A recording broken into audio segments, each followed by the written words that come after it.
Assalamualaikum warahmatullahi wabarakatuh. Bismillah, alhamdulillah, salatu wassalamu ala rasulillah wa ala alihi wa sahbihi wa kulli man tabi'ahu bi ihsanin ila yaumil qiyamah ma ba'dah. Selamat malam saya sampaikan pada seluruh mahasantri peserta Madin lanjutan Ma'had Al-Jami'ah YIN Tulungagung. Mudah-mudahan senantiasa diridhai oleh Allah Subhanahu wa ta'ala, disertai dengan hidayah taufiknya sehingga kita semuanya bisa menjalankan seluruh aktivitas dengan lancar dan tentunya berkah dan manfaat fid dini wa dunya wal akhirah. Baik, untuk memulai pembelajaran kita di Madin lanjutan, mari kita awali dahulu dengan hidayatul Fatihah kepada Baginda Agung Rasulullah Sallallahu Alaihi Wasallam serta seluruh keluarga, sahabat, para tabi'in, tabi'in, guru-guru kita semuanya, salafus sholih, masyayikh kita, masyayikh dari guru-guru kita semuanya, serta untuk orang tua kita, untuk seluruh ahli kubur kita dimanapun berada, dan tentunya untuk kita semuanya mudah-mudahan diberikan kelancaran di dalam thalabul ilmi, mendapatkan ilmu yang barokah, manfaat fid dini wa dunya wal akhirah, menjadikan hidup kita tenang, bahagia, dan juga sukses fid dharaini amin. Ala hadhihi niyah wa ala kulli niyatin sholihah wa ala mana wa salafuna sholih wa nakhussuhu la hadrati muallif hadzal kitab asy-syekh Abi Hamid Muhammad ibni Muhammad Al-Ghazali wa jami'i talamidina sya'ulillah lahumul fatihah. A'udzu billahi minasyaitonir rajim. Bismillahirrahmanirrahim. Alhamdulillahi rabbil alamin arrahmanir rahim maliki yaumiddin iyyaka na'budu wa iyyaka nasta'in ihdinas siratal mustaqim siratal ladzina an'amta 'alaihim ghairil maghdubi 'alaihim waladdallin amin. Bismillahirrahmanirrahim. Subhanaka la ilma lana illa ma 'allamtana innaka antal alimul hakim. Qala rabbi shrah li sadri wa yassir li amri wahlul 'uqdatam min lisani yafqahu qawli. Assalatu wassalamu alaika wa ala alika ya sayyidi ya Rasulullah alimni wa rabbini. Bismillahirrahmanirrahim. Bismillahi ngawiti ngaji sapa ingsun kelawan nyebut asmane Gusti Allah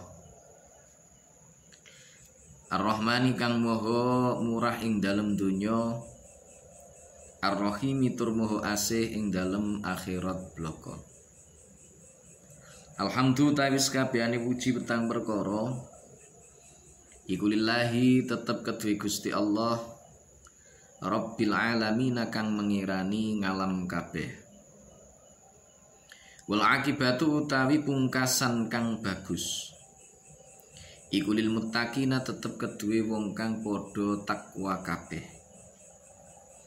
Wassalatu ta'i tambahi rahmat ta'zim wassalamu lan rubo keselamatan iku ala nabiyihi muga tetep ing atase nabine Gusti Allah Muhammadin rupane jeneng Nabi Muhammad sallallahu alaihi wasallam wa alihi lan keluargane jeneng Nabi Muhammad ajmaina halih sekabehane.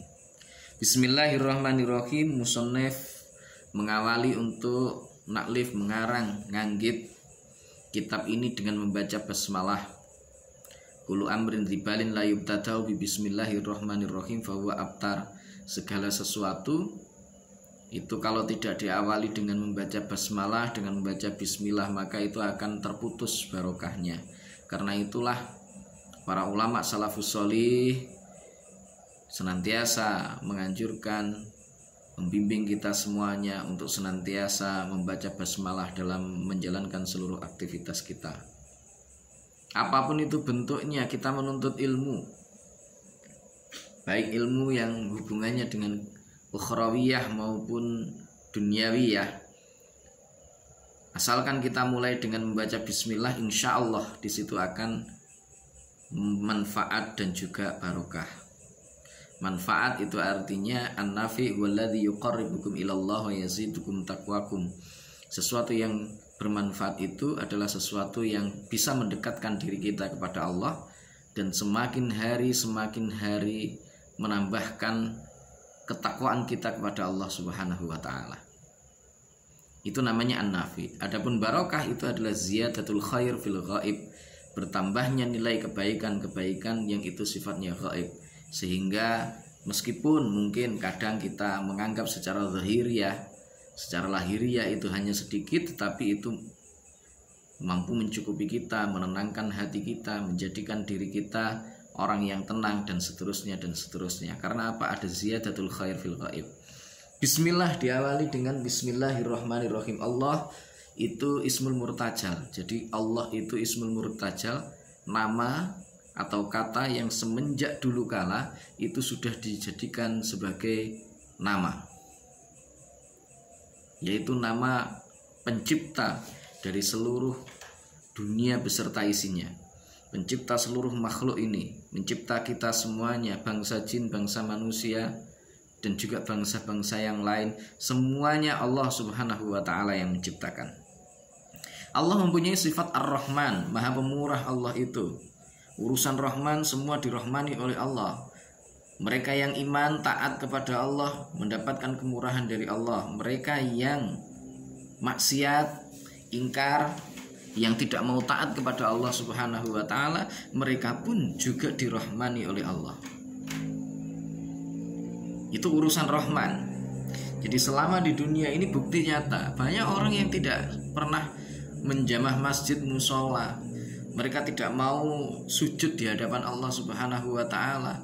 Nggak mau juga mereka itu misalkan untuk melaksanakan perintah-perintah dari Rasulullah.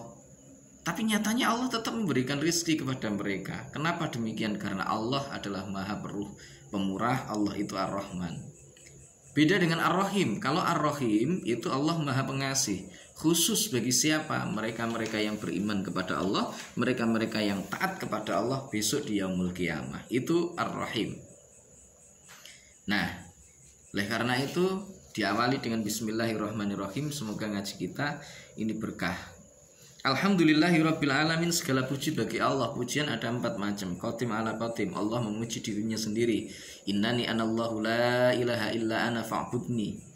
Sesungguhnya aku ini adalah Allah, maka sembahlah aku. Allah memuji dirinya sendiri. Qatim ala khutus, Allah memuji kepada makhluk.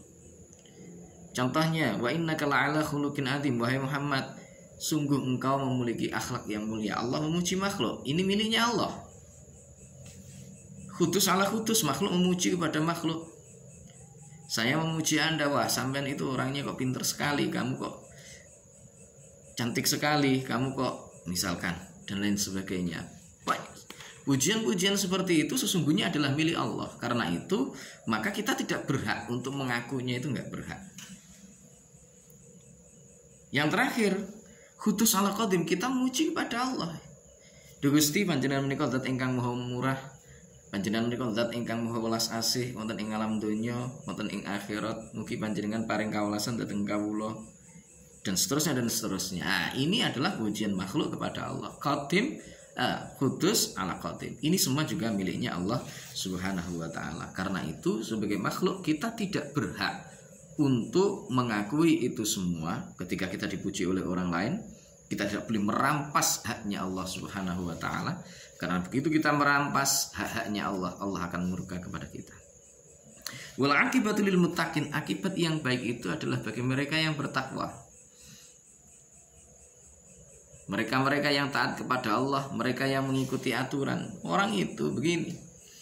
Kehidupan di dunia ini sesungguhnya kalau kita mau tetap mengikuti real dari perjalanan yang telah digariskan oleh Allah, ditetapkan oleh Allah Subhanahu wa ta'ala, maka insya Allah kita akan sampai pada tujuan dengan selamat. Tetapi sebaliknya, manakala kita tidak mau untuk mengikuti aturan-aturan main dari Allah Subhanahu wa ta'ala, Maka yang terjadi ibarat sebuah kendaraan kereta api, dia melaju di atas rel, dia nggak mau mengikuti rel, maka yang terjadi dia akan numplak, guling, dan kemudian akan mengalami kecelakaan. Sama juga di kehidupan ini, Allah Subhanahu wa Ta'ala sudah mempunyai garis-garis tertentu. Meskipun kita sebagai manusia punya kewajiban untuk senantiasa terus berusaha untuk memperbaiki diri, memperbaiki kualitas diri kita, baik kualitas secara keimanannya maupun kualitas pribadinya sebagai seorang manusia. Kita punya kewajiban untuk itu semuanya. Tetapi ngoyo dan melakukan sesuatu di luar batasan kita itu adalah sesuatu yang tidak tepat, atau bahkan itu tidak terpuji. Nah, oleh karena itu, maka bertakwalah kepada Allah, ikuti ajarilnya, berjalan mengalir, ikuti apa saja, nggak usah terlalu ngoyo, pasrahkan semuanya kepada Allah, tetap berusaha. Insya Allah nanti al-akibatul lil muttaqin, akibat yang baik itu adalah bagi mereka yang mau bertakwa kepada Allah. Wassalatu wassalamu ala nabiyhi Muhammadin wa alihi washabbihi wa alihi ajma'in. Sholawat salam semoga senantiasa terlimpahkan kepada baginda agung Rasulullah Shallallahu Alaihi Wasallam beserta keluarganya secara keseluruhan. Sholawat dari Allah kepada Nabi itu adalah rahmat ta'zim, belas kasih sayang yang disertai dengan mengagungkan kepada baginda agung Rasulullah Shallallahu Alaihi Wasallam. Sholawat dari malaikat kepada Rasulullah itu adalah al-istighfar, memohonkan ampun kepada baginda agung Rasulullah Shallallahu Alaihi Wasallam.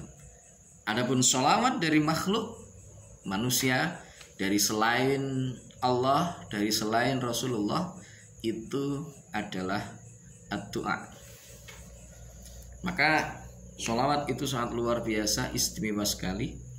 Bahkan panjenengan kalau misalkan mau membuka di dalam kitab Qurratul Uyun yang dikaji oleh Ustadz Teguh ya, nah itu disampaikan, kalau Anda kepengen tahu bahwa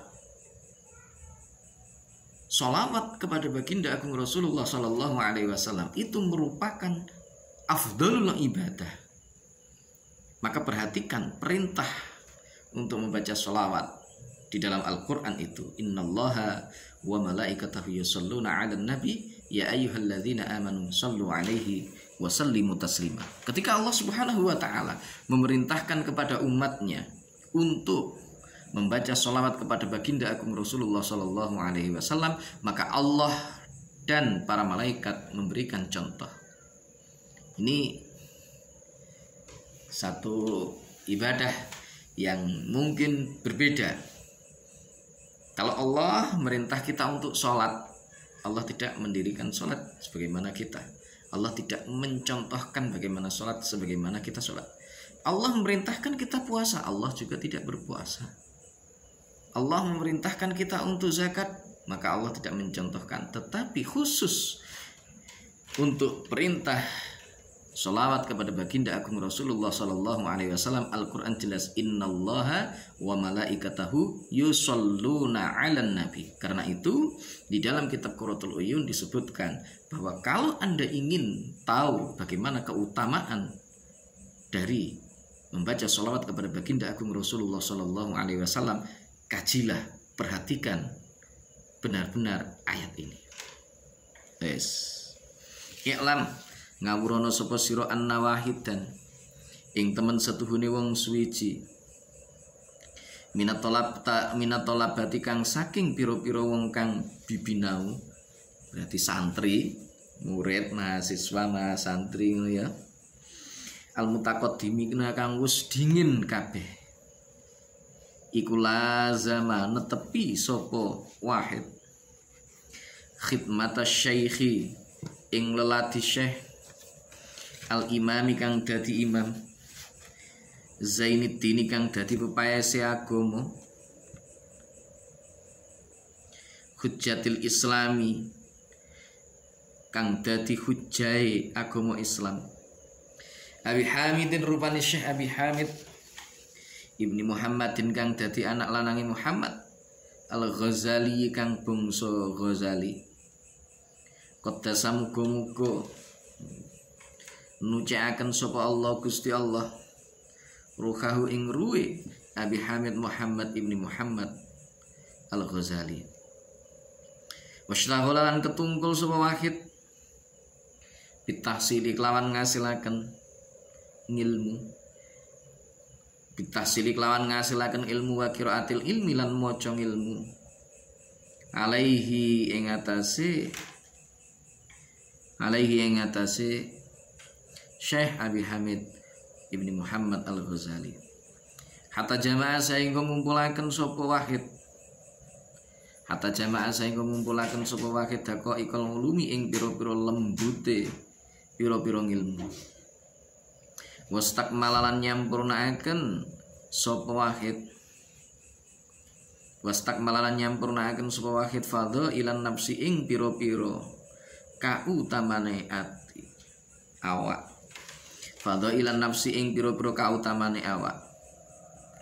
Suma annahu mungkon li temen setune wahid iku tafakkaro mikir-mikir sapa wahid. Yauman ing dalam suwiji dina fi hali nafsi ing dalam tingkai awak dhewe ne wahid. Wa khatara lan kumrentek ala bali ing dalam atine wahid. Wa khatara lan kumrentek sapa wahid ngono berarti iki ya. Wa khatara lan kumrentek sapa wahid ala bali ing dalam atine. Ala bali ing dalam atine wahid. Wa qala lan ngucap sapa wahid. Ngucap inni qara'tu engkol inni qara'tu. Ini temen sedune ingsun iku qara'tu maca sapa ingsun. Anwaan ing pira-pira werna minal ulumi kang saking pira-pira ilmu. Wasaraftu lan ngana sarupaken sapa ingsun. Wasaraftu lan sarupaken sapa ingsun roy ana umri ing baguse umur ingsun. Ala ta'allumiha ing atase bibinahu ulum.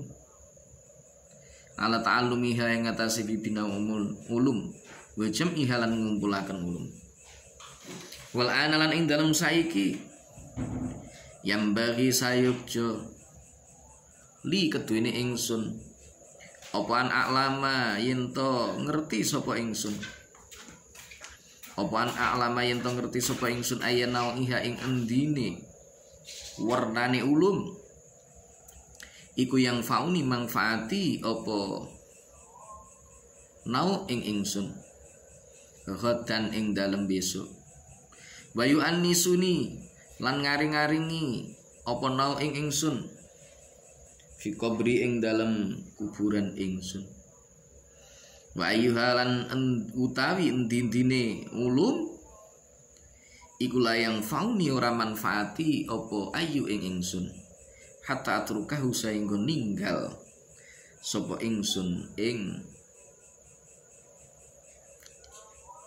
ayu. Ketahuilah i'lam anna wahidan minat talabatil mutaqaddimin lazama khidmat asy-syekh al-imam Zainuddin Hujjatul Islam Abi Hamid Muhammad Al-Ghazali. Ketahuilah bahwa salah satu di antara santri, di antara murid, di antara mahasiswa, mungkin ya kalau sekarang mahasantri itu ada, tapi ini mahasantri di waktu dulu. Dari minal thalabatil mutaqaddimin, santri di waktu dulu itu ada sebagian, salah satu di antaranya itu yang lazama khidmat asy-syekh al-imam Zainuddin Hujjatul Islam. Dia lumadi menetap untuk mengabdi kepada Syekh Imam Zainuddin yang bergelar Hujjatul Islam, yaitu Abi Hamid Muhammad ibni Muhammad Al-Ghazali qaddasallahu ruhahu. Apa yang dia lakukan? Washtaghala bitahsili wa qiraatil ilmi alaihi hatta jama'a daqaiqal ulum.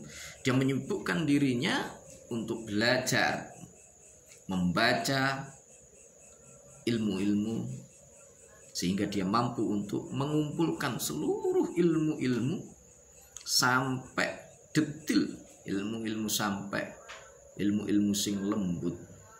Wastakmala fadailan nafsi, dia juga berusaha untuk menyempurnakan keutamaan atau sifat-sifat utama pada dirinya. Tsumma annahu tafakkara yauman, akhirnya pada suatu saat dia kemudian berpikir. Setelah dia itu lama ikut Syekh Imam Abi Hamid Muhammad ibn Muhammad Al-Ghazali, dia mengumpulkan banyak ilmu. Dia pinter, alim.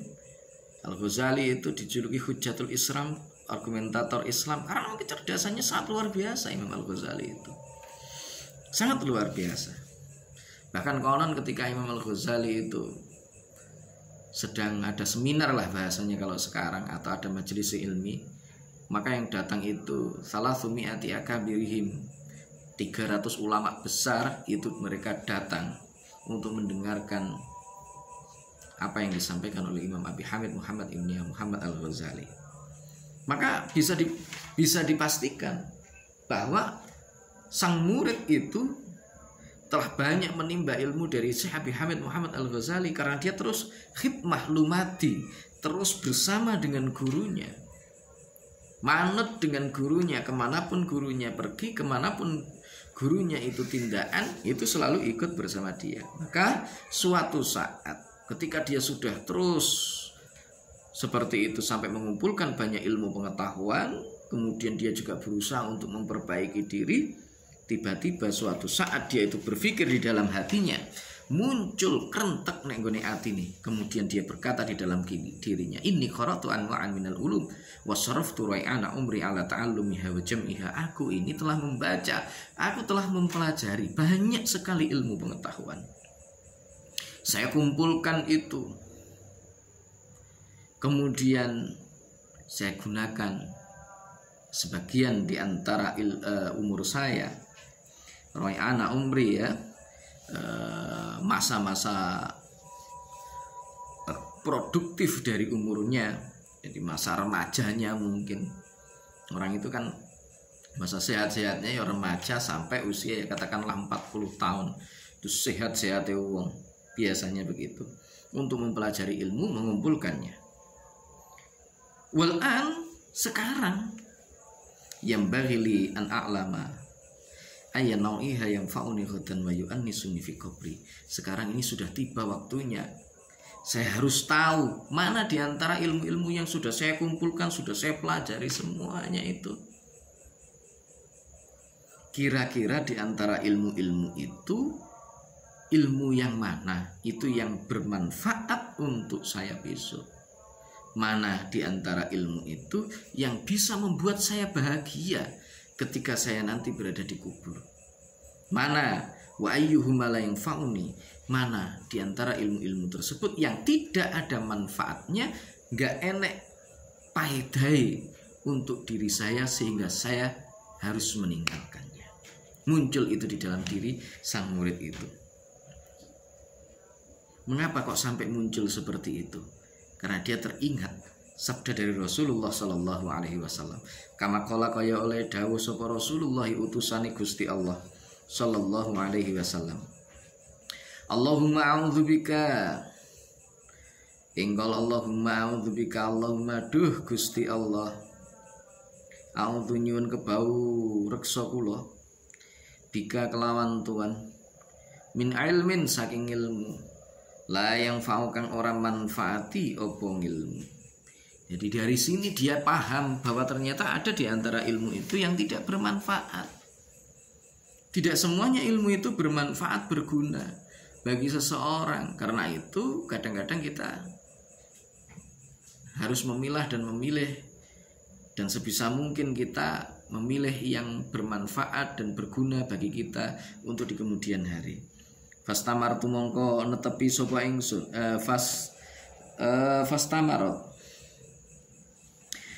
fastamarat mongko tetep apa hadil fikratu iki pikiran,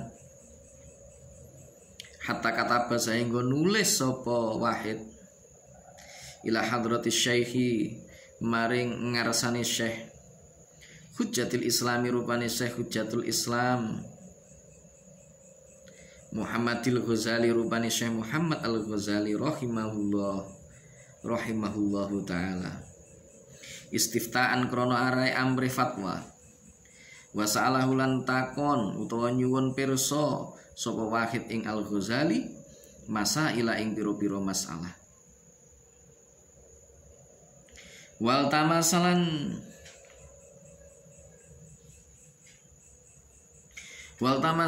lan nyuwun sapa Wahid nasihatan ing nasihat wa duaan lan donga qala ngucap sapa Wahid wa ing kana senajan ono apa musannifatus syekhi piro-piro karangane syekh kal ihya kaya dene kitab Ihya Ulumuddin wa ghairihi lan liyane ihya iku tashtamilu mengku apa musannifatus syekh ala jawabi masaili ing atase jawab piro-piro masalah ingsun lakin maksudi tetapi ne utai maksud ingsun iku ayak tubayento nulis sapa asy-syekh hajati ing hajat ingsun fi waraqatin ing dalam pira-pira kertas takunu kang ana apa waraqat iku mai tetep ikut mai tetep sartane ingsun muddata hayati ing dalem semangsane urip ingsun to ing dalem selawase urip ingsun wa amalun ngamalaken sapa ingsun bima kelawan perkara fiha kang ikut tetep ing dalem fiha kang tetep ing dalem muddata umri ing dalem mangsane umur ingsun insya Allah mun ngersakaken sapa Allah Gusti Allah taala maha luhur sapa Allah fayaktubu mengko nulis sapa syekh hadhihi risalata ing iki risalah utawa kitab cilik ilaihi maring Wahid fi jawabi ing dalam jawab murid utawa Wahid ya fi jawabi ing dalam jawab Wahid wallahu ta'ala Gusti Allah iku alamu zat kang luweh mudaneni. Oleh karena itu ternyata ketika si murid ini teringat dengan sabda dari Rasulullah Shallallahu Alaihi Wasallam, yakni Allahumma a'udzubika min ilmin la yanfa'. Akhirnya itu terus ada di dalam pikirannya sampai karena itu terus menjadi ya semacam unek-unek hati yang tidak terjawab. Akhirnya dia kemudian menulis surat. Dia menulis surat kepada